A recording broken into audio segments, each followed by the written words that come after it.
Será que deu? Deu.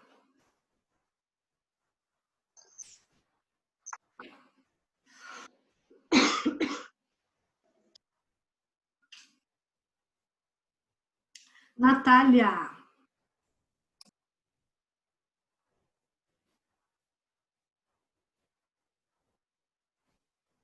Vamos aguardar todo mundo. Professora, eu quero fazer um teste. O meu microfone está funcionando? Sim. Vocês estão me Não, hoje tá ouvindo? funcionando. Eu fiquei coisa ontem de até 11 da noite arrumando esse microfone, menina. Dó. Hoje a gente te escuta, Ana. Tá Hoje a gente bem, tá muito bom. Normalmente. É que Ai. ontem tava super baixo, professor. Nossa, eu mexi em tanta coisa aqui. Vitória. O meu tá baixo? Tá. Mas vocês assistem a aula pelo quê? Pelo celular? Qual que é o canal mais legal? Com muito custo eu consegui no computador agora. Ah, Eu é? vou pelo notebook. Notebook. Porque você tem que... Eu fico pelo notebook também. Porque, Ana? Não sei, meu computador ele cisma em não querer conectar a rede Wi-Fi. Ele só funciona na rede do escritório. Aí eu Mal acostumado. funciona. É mal acostumado mesmo, porque eu rotei do meu celular pra cá, ele também não conecta. Mas agora foi. Tá bom. Até outra coisa, tá, gente? A gente sabe que isso também é um desafio para vocês, conseguir a conexão, né, tá? Então, assim, à medida que tiver algum problema, vocês podem me dar um toque, e aí a gente vai ajudando, né, no que for possível, tá bom? Então, vamos lá? Então, eu estava contando a história do Aislan, eu lembrei o nome dele, Aislan Greca. O Aislan era um super RP, assim, que pena que ele foi embora. Opa, cadê minha aula? Professora, ele só saiu do Brasil? O que aconteceu com ele que foi embora? Não, ele foi para o Rio de Janeiro, acho. Ah, tá. Entendeu? Aí veio aqueles momentos difíceis, Petrobras, né? Vocês imaginam a crise da Petrobras. Eu acho que o setor de comunicação ali foi balançado total, sabe, gente? Era muito forte. Vamos dizer que acho que foi isso bem há uns 10 anos atrás, uns 8 anos atrás. Então, assim, o Wesley era um parceirão meu do curso de RP, ele vinha direto, ele fez um treinamento. Tanto é que aquela disciplina que eu dei no primeiro semestre para vocês, que tinha o modelo Petrobras, eu recebi o treinamento da Petrobras, direto lá da Petrobras. Ele treinou os alunos de RP, a gente foi uma semana inteira para São José dos Campos, para receber o treinamento de gestão de projetos sociais, né, de planejamento de projetos sociais. Porque era um braço muito forte da Revap ali em São José dos Campos, né? A parte social. Tinha um escritório especializado em atender o terceiro setor, muito forte, mas aí depois que teve toda aquela crise, né, com a questão das denúncias, aquela crise política toda, daí a gente usando a palavra crise de novo, né? Mas ali também foi uma crise, né? E aí o setor foi bem enxuto. Hoje eu não sei nem quem responde pela comunicação lá. Mas, assim, eram altos estágios para a turma de RP. Então, assim, era estágio garantido para o pessoal que foi lá na Revap, sabe? A gente tinha uma vaguinha lá que a gente punha todos os nossos alunos de RP, com certeza. Aí o Aislan teve que ir embora para o Rio, porque lá que eu acho que é o grupo de comunicação mesmo. E aí a gente, né, perdeu infelizmente, essa grande oportunidade ali de aprendizado, né, com a empresa e tudo mais. Então, daí o Aislan estava ali comigo, a gente estava conversando, aconteceu tudo aquilo, e aí ele ali, né, está acontecendo alguma coisa muito séria, não é aqui, e eu fui acionado pelo comitê e eu tenho que ir para a empresa. E ele saiu dali da palestra e foi direto para São José dos Campos e não foi nem para casa, foi direto para a empresa. E você imagina uma empresa química como a Revap, né? Ali podia ter uma iminência de uma explosão, né? O negócio era sério. E aí ele foi para lá, né? Mas para ver como que a situação não dá para esperar um segundo, né? Não dá para esperar amanhã a gente resolve. E aí sai da onde tiver, da hora que tiver para tentar resolver a situação. bom? Então, gente, eu trouxe esses pontos aqui para a gente começar a trazer os elementos que caracterizam ou que definem a crise. E aí eu queria mesmo que a gente... Opa! Ai, gente, a gente vai dando certo. Aqui. Aí eu fiz várias pesquisas, né? E depois vocês podem dar uma lida. Esses 2 primeiros são textos, tá? Que tem a ver com a leitura da pandemia como crise. Eu queria alguém que falasse assim, ó, isso daqui é uma crise, né? Por que é uma crise? E aí vai explorando os elementos desse contexto.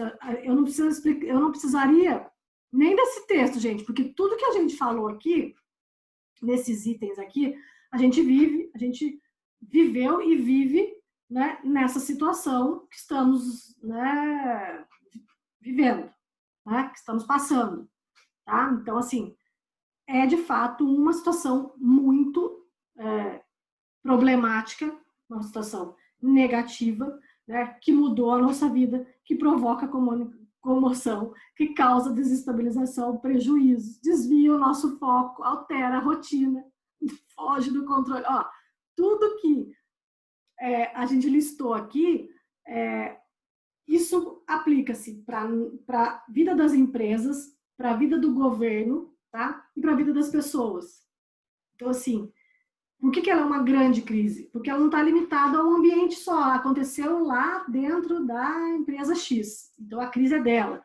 Não, é uma crise global que afeta toda a sociedade e em diversos aspectos, todas as instâncias da sociedade, né, todos os setores da sociedade em diversos aspectos, tá? Que é o que a gente vai depois dar uma refletida maior, tá?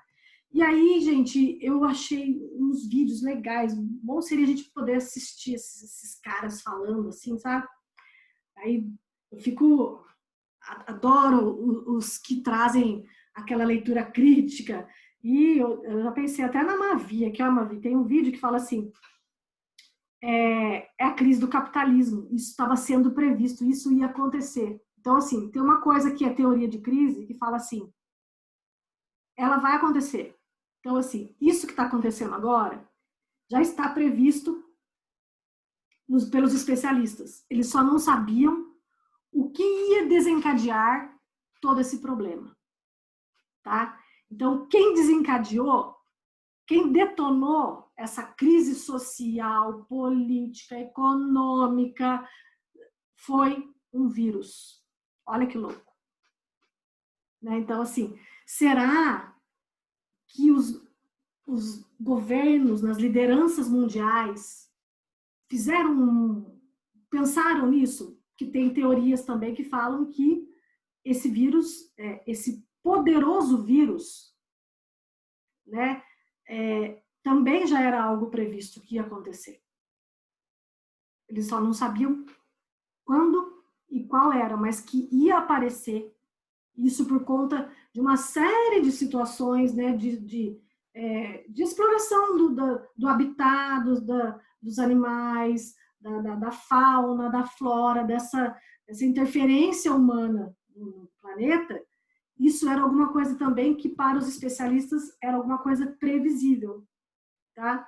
Então, assim, a gente vai olhando para todo esse cenário e fala, puxa, né, é de fato uma crise séria demais, tá? Mas eu quero tentar assistir com vocês uma parte são 2 vídeos grandes, não vai dar para a gente assistir, mas uma parte do vídeo da Virgínia e uma parte do vídeo do Pondé, tá? O da Virgínia, o comecinho dela é legal, no meio desculpa, no meio é bem mais teórico, porque ela faz uns estudos sociológicos, filosóficos bem interessantes e econômicos, e no final também vale a pena a gente dar uma olhada, tá? Então eu vou tentar pôr aqui para vocês. Vocês me aguardem um pouquinho. Vamos lá ver ela. Vamos lá. Tomara que dê certo, gente. Eu estou torcendo para que dê certo. Esta crise específica econômica vem sendo pauta de reuniões e debates. Peraí, vamos voltar um pouquinho só. A crise que está em andamento é algo inimaginável. Nós não conhecemos nada parecido. Na duração da minha vida, eu nunca conheci nada parecido. Essa crise está anunciada desde os anos 90. Nos 2 últimos anos.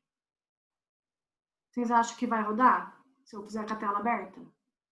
Vamos lá.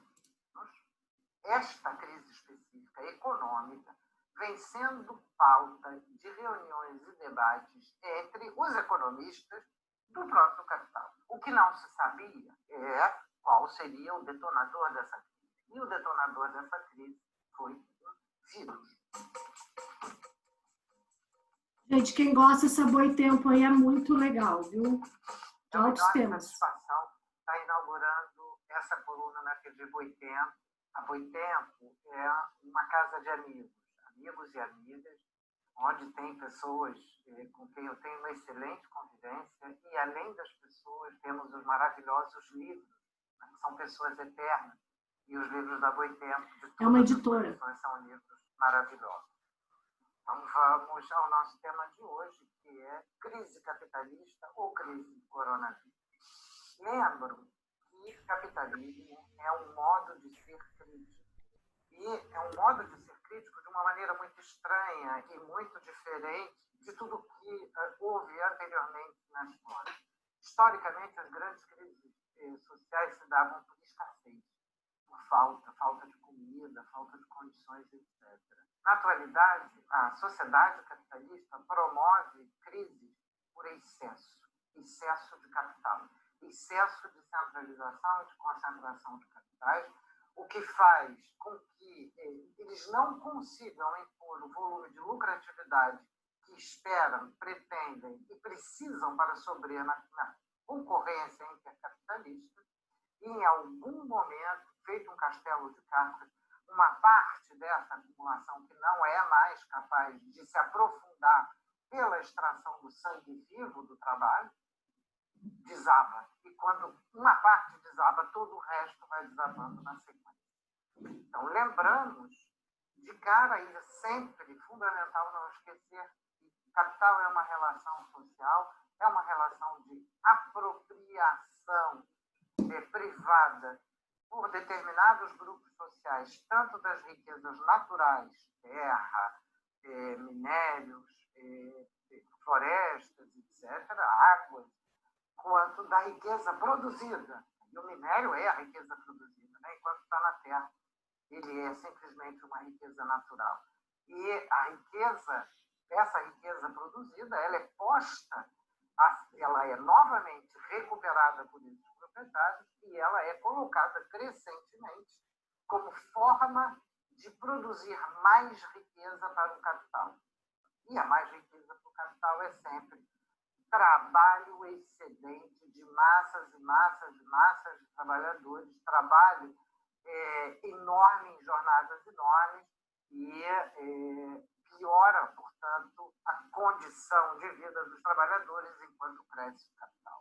Então, nós temos uma situação em que o capitalismo, quando não está em crise, explora dramaticamente o capital. E quando entra em crise, porque explorou demais, acumulou demais, centralizou capital demais, derrama a crise sobre a população e, em especial, sobre os trabalhadores. Portanto, o capitalismo é um modo de ser, de produzir crises. E essas crises são a cada vez mais dramáticas.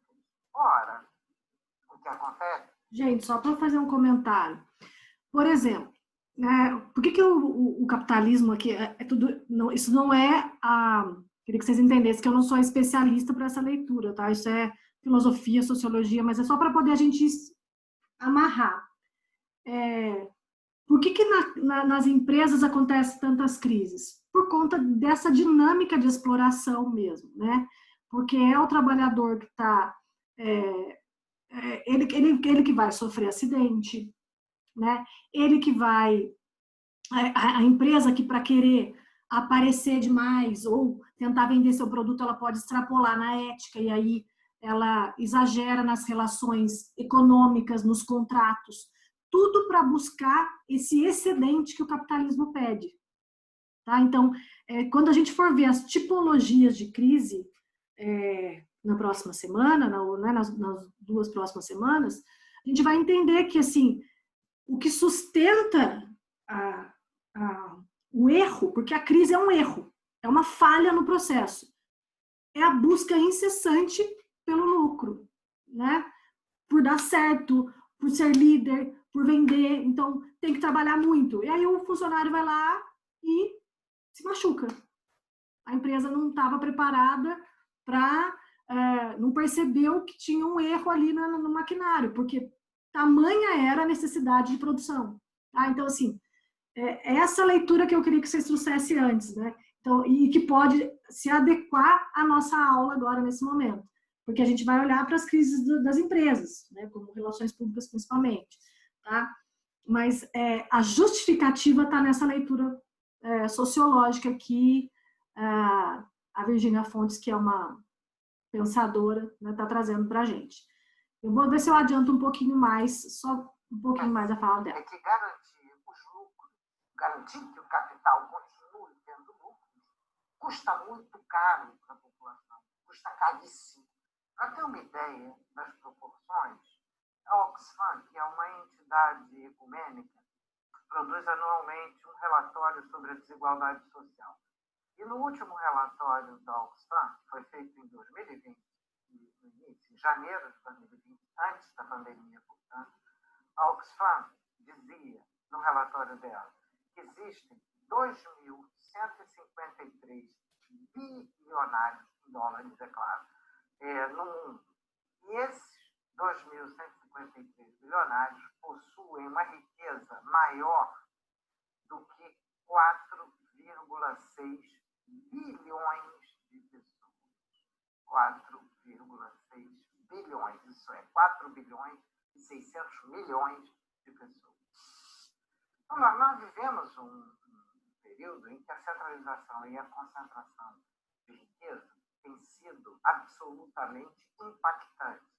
E isso foi sendo feito devastando as conquistas democráticas penosamente realizadas desde o final do século XIX ao longo do século XX, de maneira muito desigual de um país para o outro, mas ainda assim algumas conquistas. Para falar de um período mais próximo da gente, vale lembrar que desde os anos 90 a gente vive falando em crise. Mas quem entrou em crise foram as populações e os trabalhadores. Na década de 90, tem essas reestruturações empresariais. Gente, vou pôr mais para frente um pouquinho, porque ela vai fechar mais com o coronavírus, tá? Acho que é aqui. Vamos lá.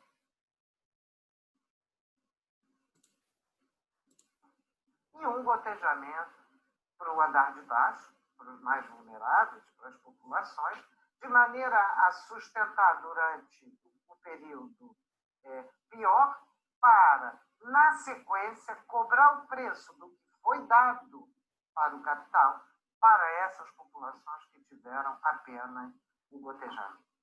A crise que se prenuncia, a crise que está em andamento, é algo inimaginável. Nós não conhecemos nada parecido. Na duração da minha vida, eu nunca conheci nada parecido. Nós temos uma crise sanitária que evidenciou a precarização da saúde pública, ao lado, no caso brasileiro, de uma histórica dívida social sanitária, porque nós não temos água corrente para a maioria da população, nem saneamento para a população. E durante a pandemia estão tentando emplacar formas ainda mais dramáticas de impedir o acesso da população ao saneamento e à água através da privatização de vários dos tratamentos de água e de saneamento no país. Temos uma crise política que é internacional. Esses ataques à democracia que vem sendo feitos regularmente, depois a gente, novamente, quem sabe em outro encontro, a gente discute como a burguesia foi fazendo as burguesias foram fazendo esse processo. Essa crise política significa que a população não acredita na representação política. Descrê da representação política. E isso é gravíssimo.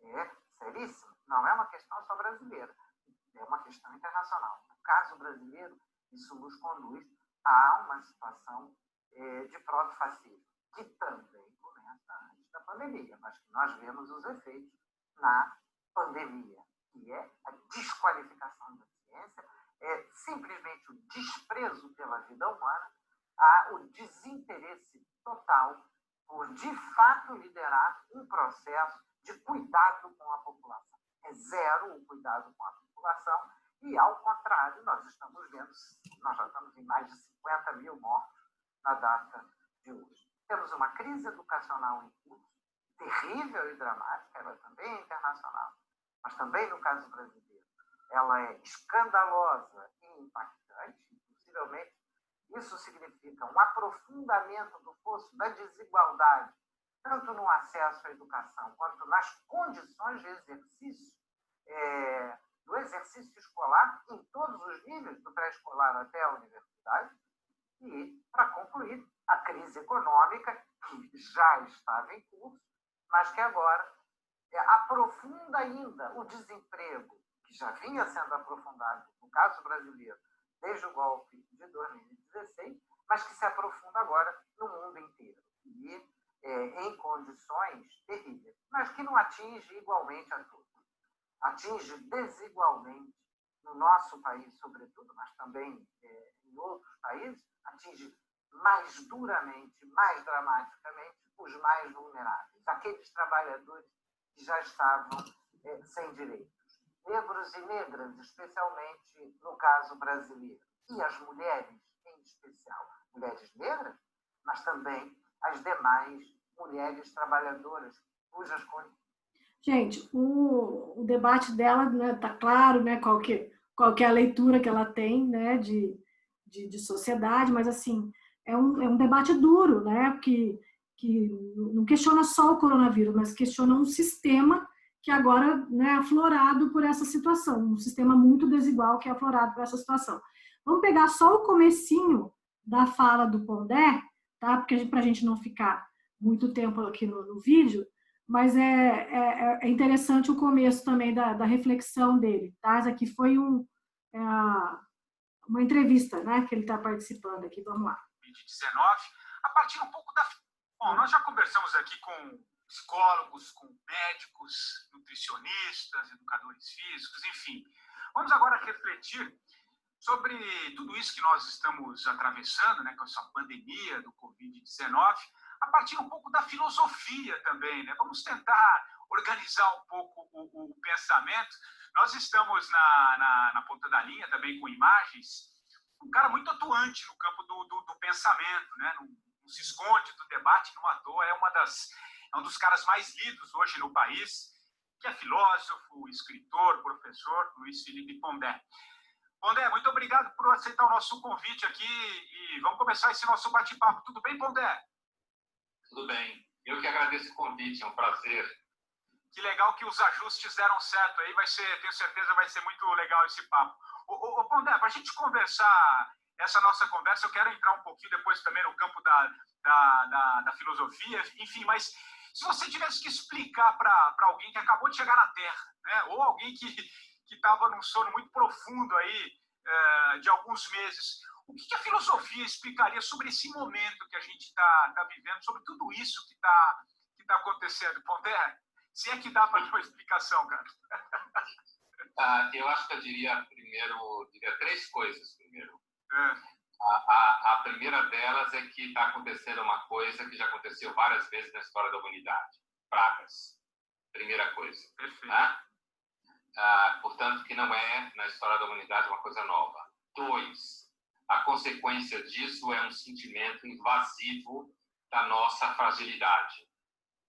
Porque, como a literatura dedicada a temas a ver com pestes e epidemias e cinema, também dedicado a isso, sempre mostra experiências limite. O que são experiências limite?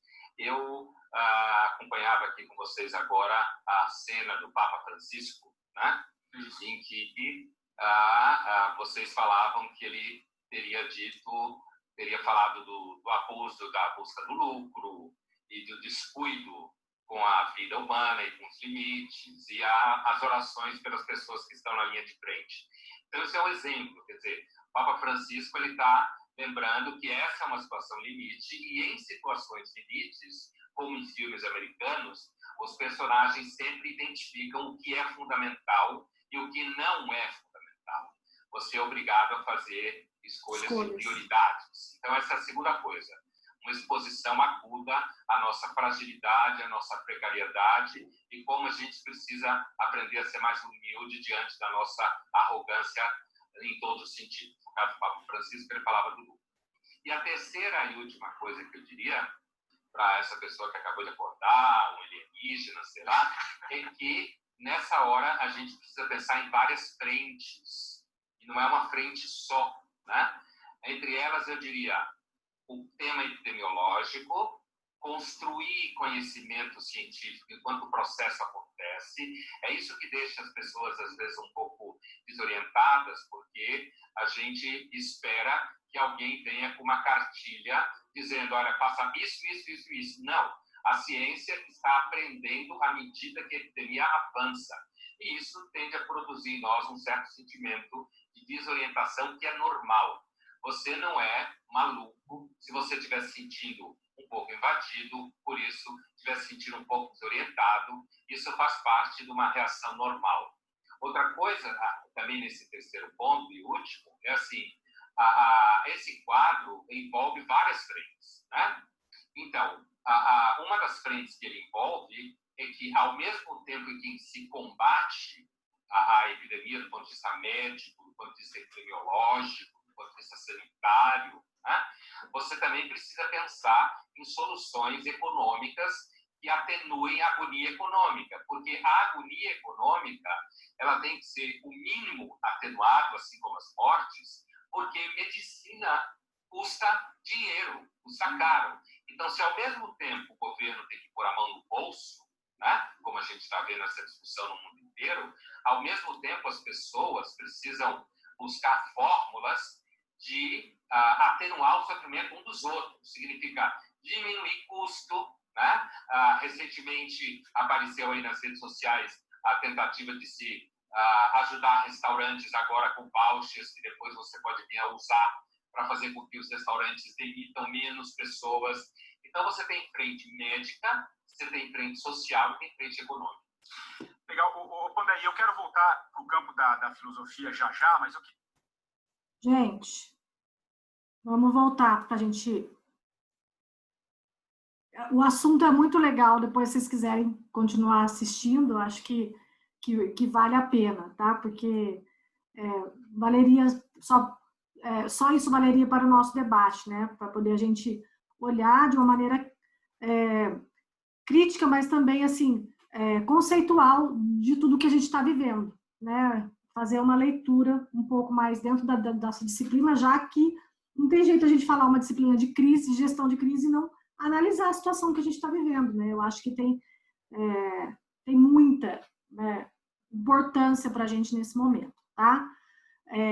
Tem outro vídeo aqui, que é uma live que fala de gestão, como a comunicação pode ajudar, né, nos momentos de crise. Mas aí hoje eu deixei ela aqui mais para a gente poder ter esse material aqui, tá bom? Vamos dar uma olhadinha. O que eu queria, para a gente fechar esse assunto pandemia, mas eu não queria falar sozinho, tá? Eu queria que vocês participassem comigo dessa reflexão, né? Por que é uma crise esse momento que a gente está vivendo, né? Porque ela ela aciona diversos contextos e os coloca todos em crise, né? Um dos contextos é o contexto econômico. Ela é uma crise econômica? Por quê? Aquela questão da garantia do lucro das empresas é colocada em xeque, né? Porque como é que essa empresa que teve que fechar a porta, né? Ou que teve que rever seu tipo de negócio, porque aquele negócio não pode abrir, né? Vai conseguir o lucro, tá? O emprego, né? Que tem a ver com a economia, aumentou o desemprego, fechamento de negócios, outros modelos de negócio, né, que tiveram que surgir em meio a isso e que vão trazer uma nova leitura de economia, tá? Além do aguçamento, vamos dizer assim, das diferenças sociais, que é o que está na fala da professora Virginia ali, né? Então, se o modelo já é um modelo de diferenças, com uma crise, ela vai ficar mais intensa ainda, principalmente no que se refere, ela diz ali, na questão educacional, né? O quanto o impacto das crianças, dos jovens que estavam em sala de aula, que estavam em situações, né, de educação, por mais precárias que fossem, mas estavam ali e que agora não estão, tá? Eu acompanhei alguns conteúdos sobre isso e diz que esse tempo, esse lapso aí da educação, essa parada aí, vai levar gerações para ser revertido.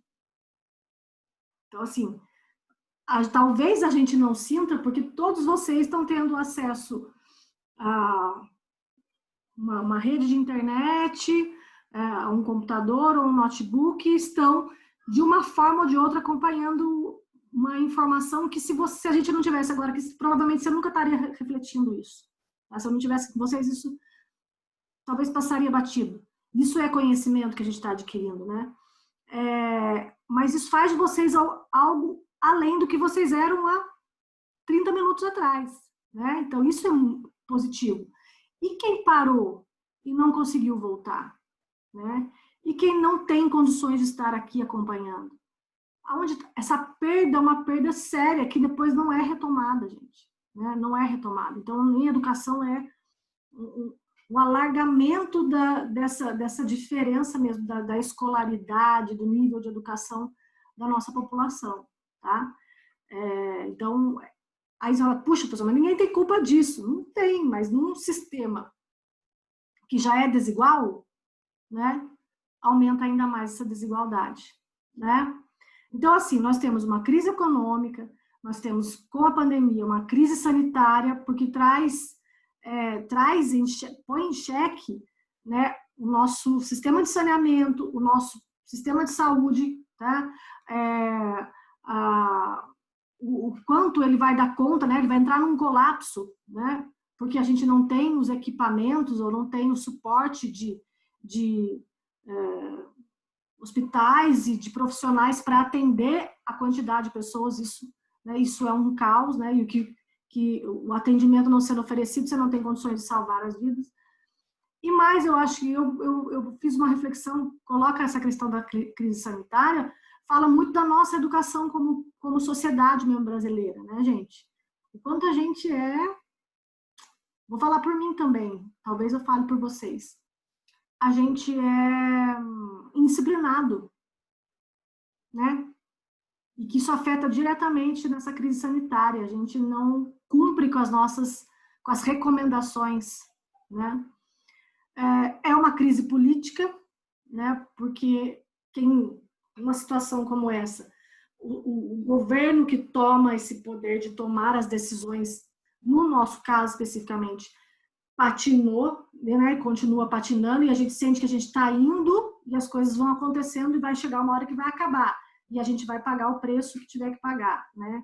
Porque a gente não tem um sistema político tão maduro e tão preparado para lidar com essa situação atípica, né?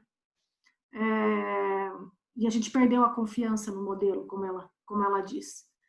E a crise social, né, que afeta a nossa vida diretamente, as nossas relações, as famílias, os grupos, as nossas interações, né?